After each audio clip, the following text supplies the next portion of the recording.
My name is Eugene McLaughlin. I'm currently Associate Dean for Postgraduate Research Students at City University London in the School of Arts and Social Sciences. I'm also a Professor of Criminology.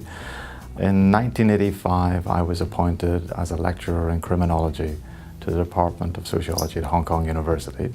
I held that position for 3 years before going back to the UK, and in that time period we set up the Masters in Criminology.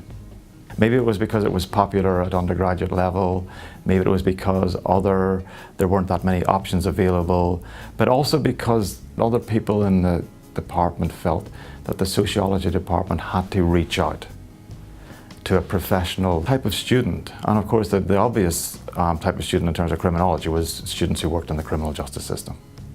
Any criminology program's got two things that it has to do. It has to be academically credible.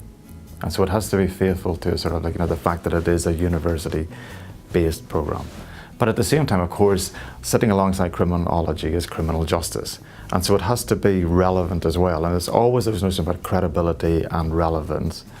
In designing that master's, we followed 2 postgraduate programs in the UK in terms for inspiration. So we looked at the master's at Cambridge and the master's at Sheffield, where I was doing my PhD. Okay, so that gave us the academic framework, if you like. The trick then was then to actually also acknowledge and include the interest of criminal justice professionals. So it was getting that balance out, and if you look at the core modules that we were talking, they were very academic, but then we had options which were much more geared towards prisons, policing, criminal justice practice. We worked with our first cohort of students. They were a mixture of ICAC, police, correctional services, social workers, teachers, etc. and so forth. So they had access to doing empirical research that would have been very difficult for academics to have. They shared that access with us, their teachers, and with their fellow students. And they were remarkably generous in doing so. So we got access as staff to the correctional services, to the police, to the ICAC, etc. And that was so building that relationship was incredible. We had 2 visions of that program. Was it going to be a local criminology program, or was it going to be a local criminology program in comparative context? And we never quite worked that out because of staff changes and because people left.